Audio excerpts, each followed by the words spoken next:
make mistakes. It doesn't matter if it's a good day, if it's a bad day, once we're pulling back inside. And we are not, in a way, the actors on the field. We don't have a free choice. What happens, happens. So we don't have to make retreat just to negate the two. Whether it's a good day or bad day, it's none two. It's none of which is, yes? And nothing is really happening. Do you see?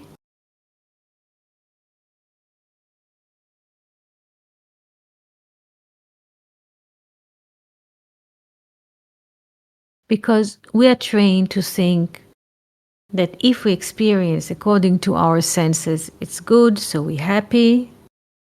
And if it doesn't work according to our prediction, so it is bad or wrong. And then we are sad. And those are conditions. Those are conditions that the mind or the brain, yes, as a trained machine, has created or manufactured in us. This is not who we are. Our really true nature is not either or I'm happy or I'm sad. I am mad or I'm calm. No. All of those are ways of manifestations, and we are not, whatever manifests is not who we are. Whatever is being manifested is not the infinite, because the manifested, by the mere fact of being manifested, it's been finite. And infinite, yes, is negation of what? Of finite.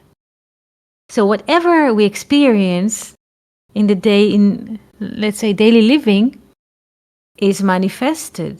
It is finite. It's not the infinite. Therefore, we should not be excited from any scenery or any color that we experience in terms of, let's say, sentiments, feelings, motions, notion.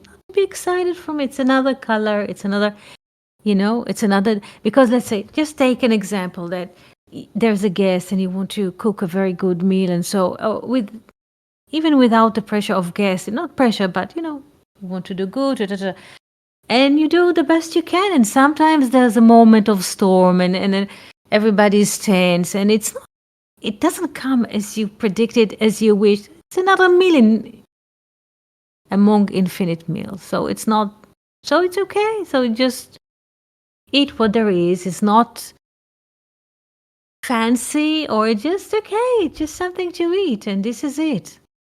So because we go to the world with a lot of hopes that this event or this meeting with friends should appear or should be like that, we would like, yes?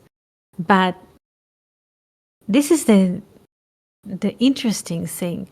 Since there is no many people, as we tend to believe that we see people, manifestation of many people, there are many people.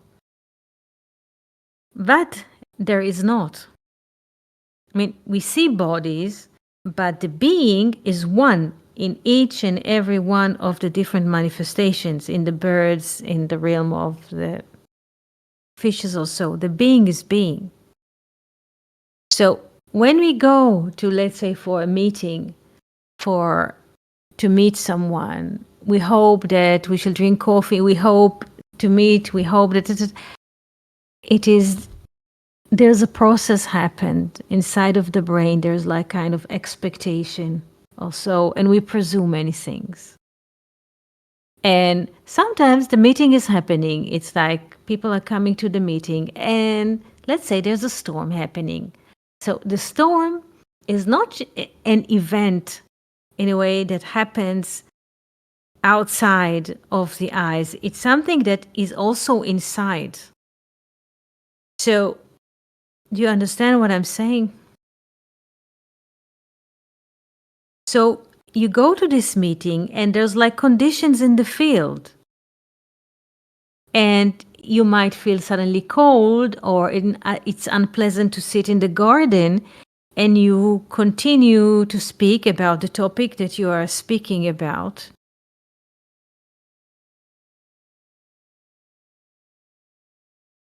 And inside, while you speak, there's all the time, there's a critique happening in the brain that says, but I prepared a beautiful setting for a conversation. I wish that we shall meet in a better condition. Yes, that we shall not have to freeze, close our coats, and sit like this in the rain, let's say. And there's a constant critic inside. But this is external, and it happens mechanically. But the being is one, or the being is not two.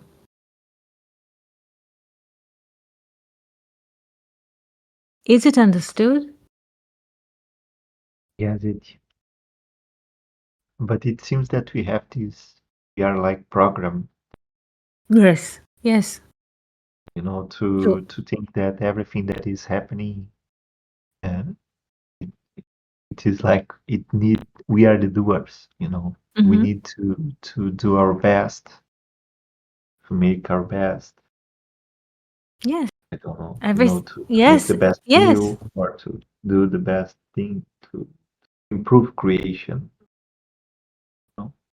A moment has happened today. Just an example. There's a cat staying somewhere, and people just ate a breakfast and they left the. This is a net in Israel, like they have Starbucks in America. They have it like a Homa, and people are having coffee and probably have something to eat. So the tray, when they take it out, was left on the table, probably with leftovers. So the people left the place. It's like a half of a garden, so they left the place, and the cat noticed that there's leftovers. So the people left. The people of the coffee, they were dealing with other things, so they did not notice. And the cat came and ate the leftovers cheese or something. She was hungered out because she in the pace she was eating, she was really having a lot of fun eating. She needed it.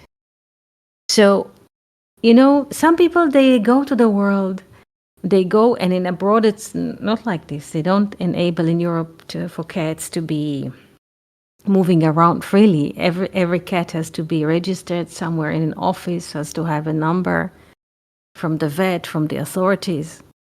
Here it's a bit different. People just left what the rest, yes, that they did not eat, left on the table. People were busy. They did not manage to pick it up on time. And who enjoys the moment? The cat. So maybe in a different scenario, you would tell the guest you should not leave your tray on the table. You have to prepare it, return it, da da da da. And the people of the coffee, they have to make sure that nothing stays on the table. It has to be sterilely clean. And here comes the 0 point. And this is the zero that no one can calculate it. And this is charity and this is justice. The zero, you cannot calculate. The point that somebody leaves something. The cleaners or those who are supposed to take care of it did not appear yet. And then you have a 0 moment, comes the cat. This is nature. This is God's will, cosmic law. What Ramesh says.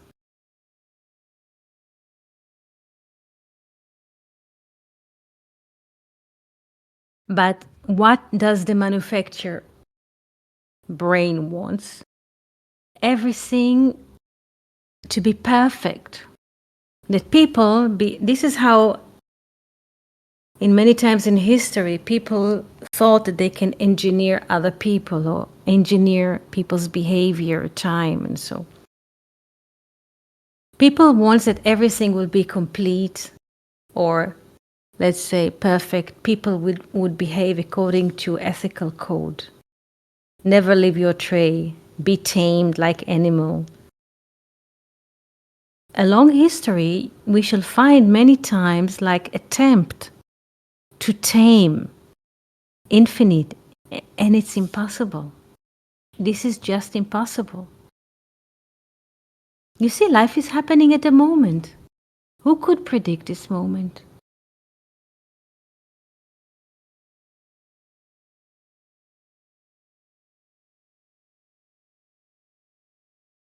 Because in our brain, everything is like pre-calculated. This is how it should be. People should behave like this or like that, and animals should behave like this or like that according to my frame of thinking, and each one has his own frame of thinking until comes the bare moment and life is happening as it is.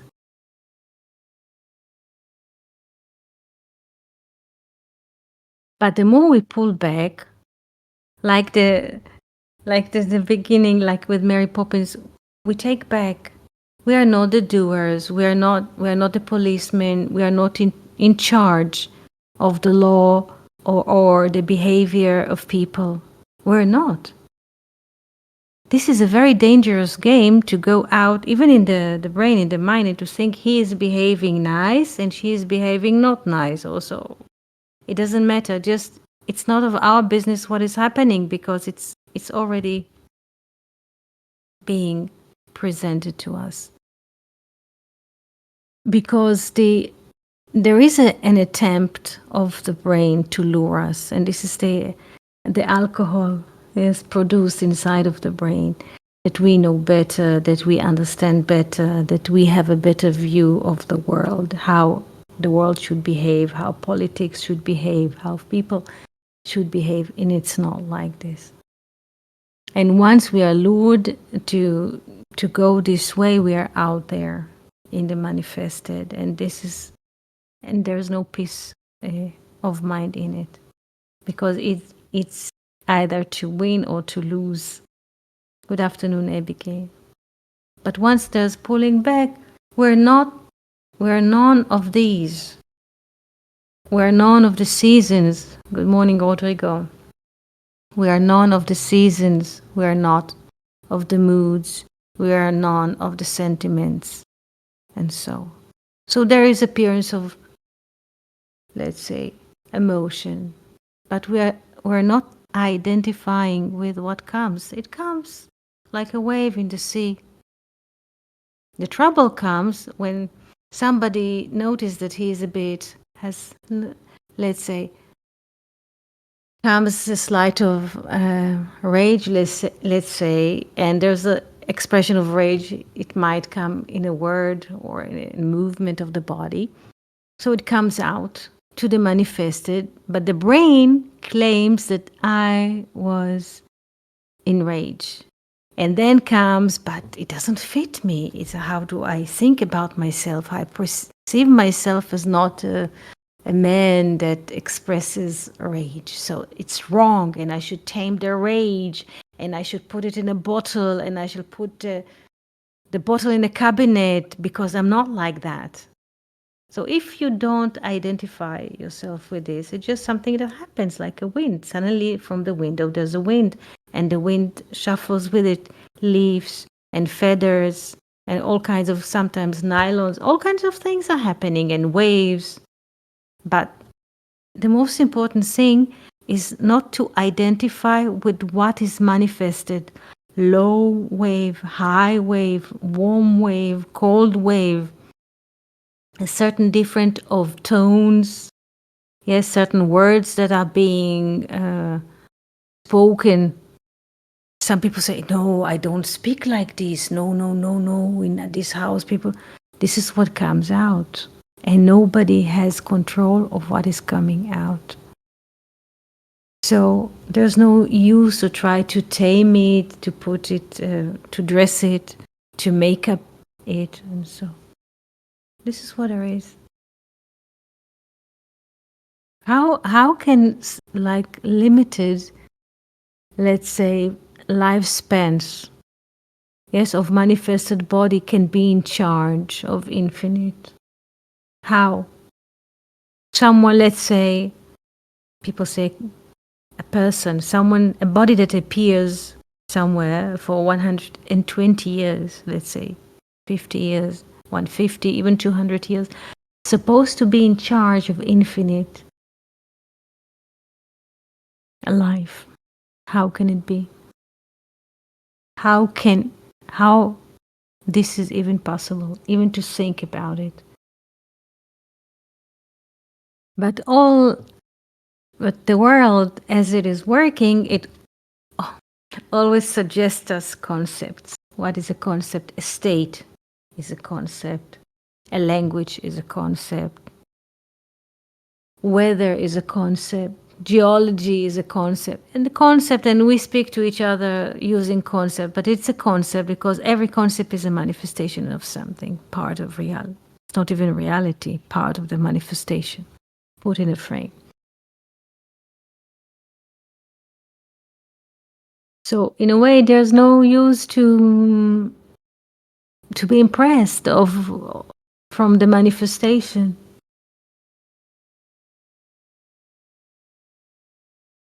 Yes, Fernando? Just to add one idea, I think it's quite beautiful what you said, and I was like listening to Ramesh, and he speaks like a person asks like, well, so I do not have do nothing. I I can stay in bed all day, and he answers like, so try to stay in bed all day. You know, because what I understood, and I'm not sure that I completely understand. I understand it completely, but the idea is that this energy that we have, disponible energy that we have to be creative or to do something, or to work, um, comes from God. It uh, it is it is like energy that is not ours. It is energy that passes through us, right? And it is interesting that I was reading a book from a Jungian that I like. Her name is Verena Kast, and she was speaking about rage that you were speaking right now. And she explains that the rage is not the problem because the rage sometimes put boundaries, you know. But the problem is occurs when there is indifference. Because I think Yes. that and I understand. I think that we can merge with what you are speaking because indifference is that when you lack energy, you know, there is Mhm. not anymore any energy disposable to be in relation with the person. So it is something that is dead. Uh, I don't know what you think about these ideas that I try to wave between two worlds, but I think that it can be good. It's a very good idea. I mean, the idea that rage is not bad or is misjudged. Yes. Rage is a symptom of a border. Yes, when you sit with people and come, or you don't have to sit, it comes. You see when they're on the moment, it comes. So it doesn't matter from who this come, it's just an expression of a border, of a line, of a fence. Yes? A limitation of something.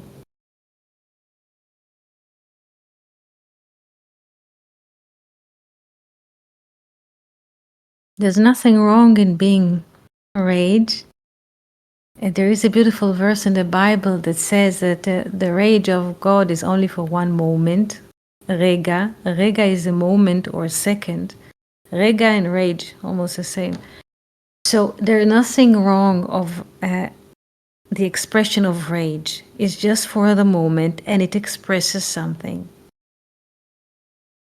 If they say, it's like, if you rage about something, you also care about something. But to be indifferent for something, it means that, like electrified cat, you're not alive.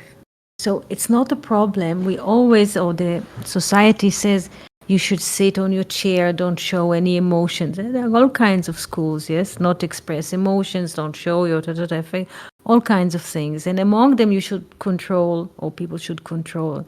Sometimes rage is happening on the moment. And it's great. It's an expression of liveliness, of livelihood. You can see sometimes people in meetings or in so they just sit, have no expression, not of sad, not of rage, not of happiness, nothing. They're just almost not alive. They're just frozen in their box in the brain. This is indifferent so. So just, you know. So there's nothing wrong in being rage. Also, we are not in rage. There's rage arises from the source. From the source it arises or coming.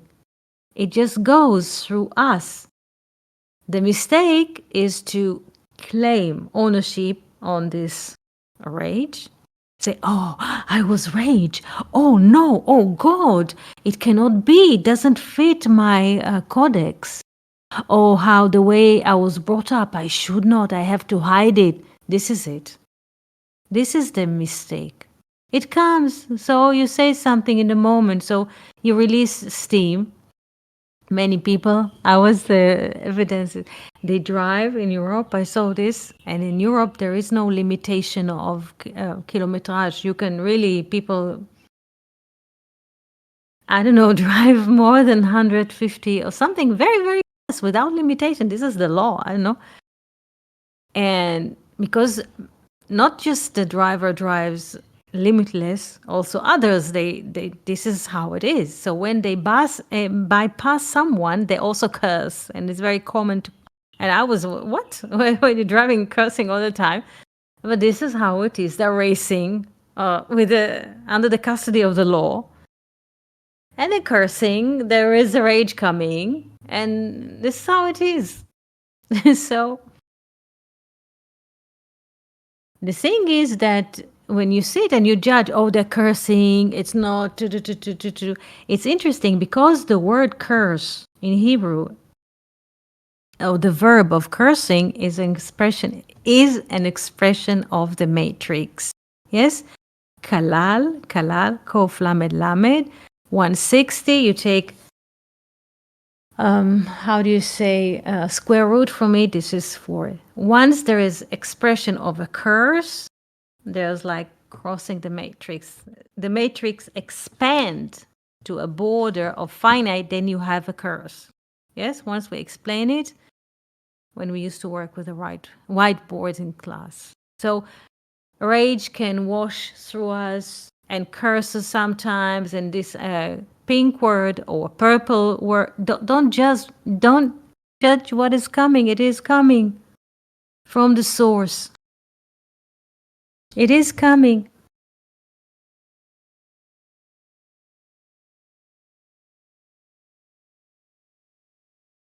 And it's quite natural. This is how it works.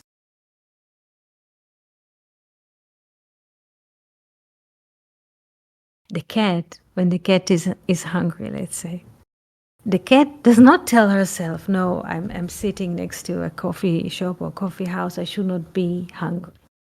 Yes, it's like for humans, who am I, cat, to dwell, to lounge in humans' gardens also.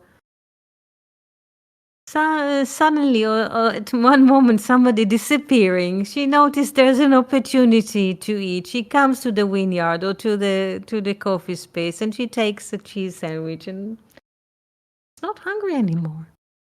You know, this is how it is. But we would like to dress ourselves with the garments of the mental thinking.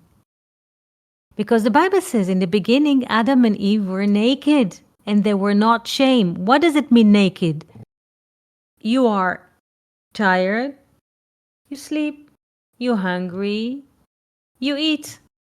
Yes? You sweat, you take shower. Yes, this is very simple. This is nudity. This is bare. You're hungry, you eat. You're tired, you sleep. You sweat, you take a shower. very basic elements. But comes the serpent and says, I will now offer you what? I will offer you a concept. You have to hide. Da, da, da, da, da. No, you have to. Life is simple. The cat is hungry. Tuck, there's a sandwich. It will jump on it. Or a bird. It will jump on it. This is what the Bible says about nudity. It's there. This is how life is. The lion chased after a gazelle. He's hungry. He's hungry. He will chase after the gazelle, put his paw on it, and maybe he will eat it. Probably. This is how life is. The lion doesn't say, I'm not a lion and I'm not hungry.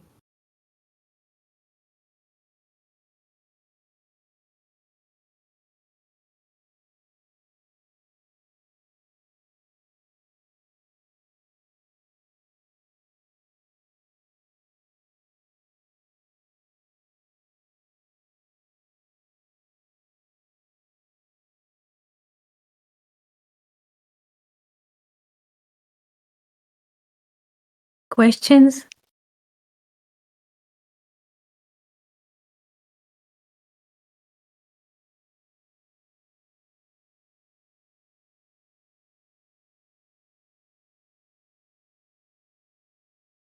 Coming to the basic question, what is famine or what is hunger?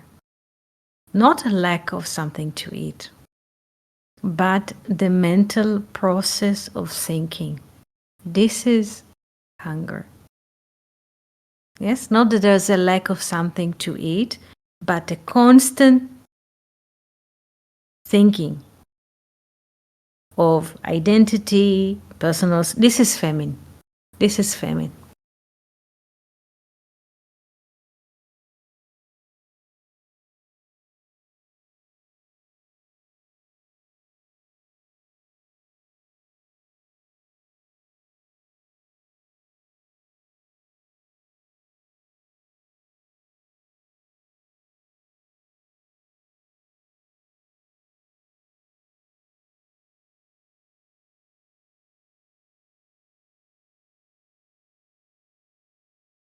Beautiful. I did not plan it, but I was reading Zohar. I was following something. And while I was searching for one word, I found a Zohar article about Sarah, that Abraham was not having any concern about her going to Egypt because he noticed there's an angel escorting her. So he had not worries regarding Sarah entering Egypt. Abraham did not enter. Abraham did not enter Egypt. He just came close to Egypt. He did not enter, but Sarah did. So the article says that he was not having any concerns of her being in Egypt without him because an angel was escorting her, protecting her.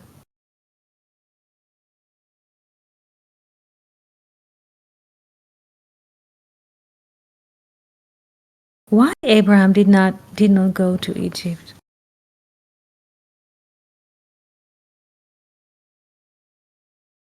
The question. This is an open question. Why didn't he go to Egypt? Why didn't he enter Egypt?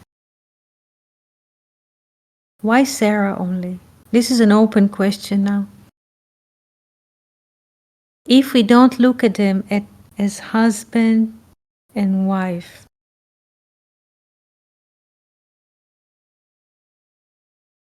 what can go in and out of Egypt with no problem?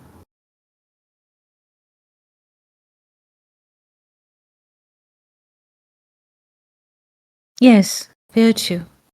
Very well, virtue. Virtue. Yes. That's correct. Virtue, the word, yes, there's no problem with it. But Abraham could not. It's not a virtue. This is very interesting if we read Philon, and also if we look at the Gematria of the name Abraham. This is quite interesting. With Sarah, there is no problem with the virtue, with the word, with the divine word. The appearance of a word is for a moment in the manifestation, and then it returns to this infinite consciousness. This is the angel that escorts Sarah to Egypt. She is not being harmed. The word or the virtue is not being harmed from the manifested because it's not from the manifested. So, in a way, the infinite through Sarah just appears in the manifestation. It's not the manifestation. So, there's no need to worry about it.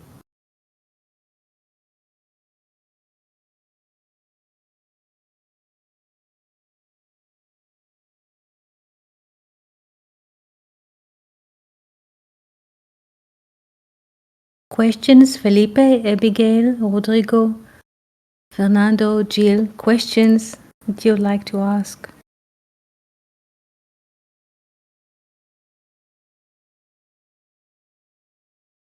And the word, this is quite interesting, the word is transparent.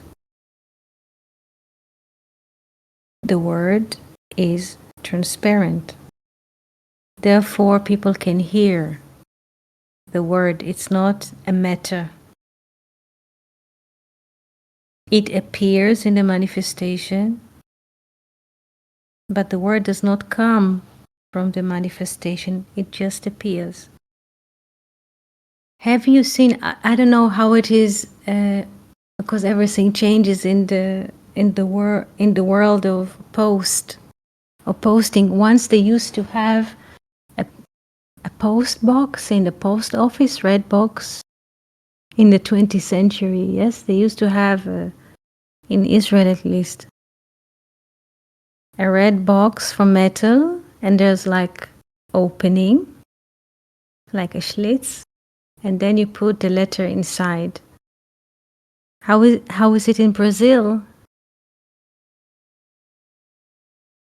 Yes, that's correct. It is yellow. It is yellow, but it has a space to put the envelope inside, Fernando. Yes, it has a space. So there's a body. The body is the box. In Brazil, it's yellow. Here it used to be red. Yes.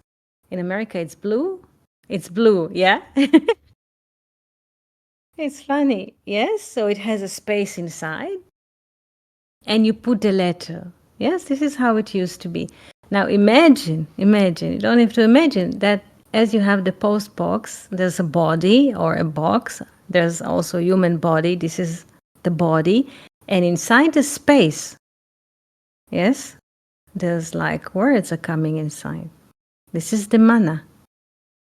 Yes, this is the manna. This is why they say that what is so special about the manna?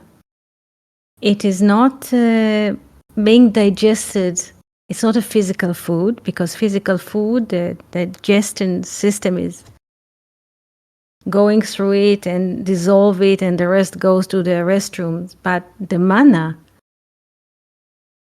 does not go through the digestion system. Yes, it just disappears. It doesn't leave tracks like physical food. This is the manna, and the manna just enters, but never goes out. Just goes in, but never goes out. But nourishes the system. This is the manna.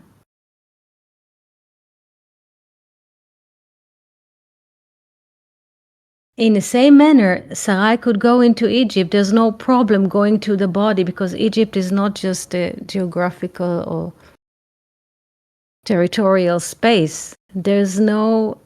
You don't have to be afraid, because the word is not being damaged, being hosted by a body. Yes?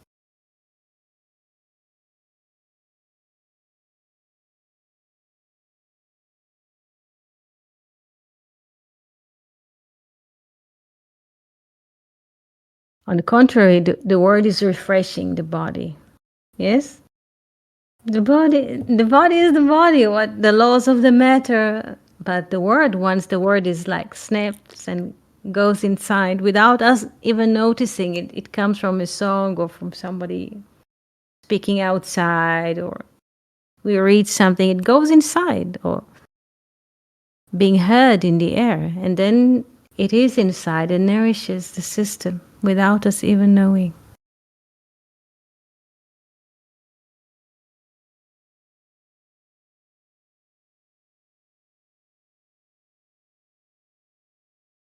This is the space.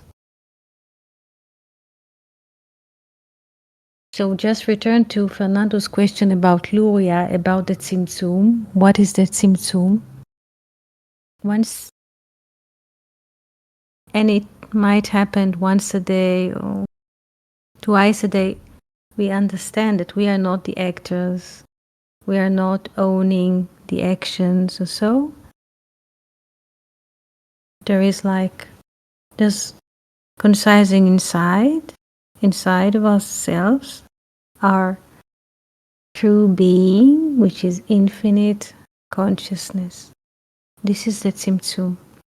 And what will appear in the manifestation will play out. Yes?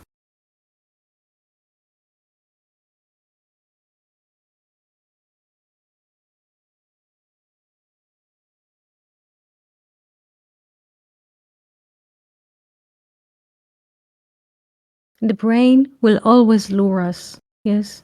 Convince us with facts on the ground that we are the doers, that we are like having names and addresses. Da, da, da, da. It has nothing to do. This is just a game. But the real true of our self is infinite consciousness or infinite life. This is the truth. All the rest are just conditions in the manifested.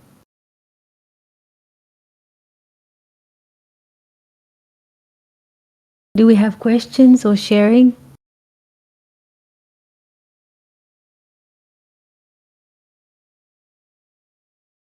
To thank each and every one of you for being here with us today. Wishing you a beautiful week and hope to see you soon here on Thursday. Lovely week, beautiful life, and hope to see you here soon. Toda and shalom. Thank you, AT. Thank you, friends. So good. See you soon. Thank you.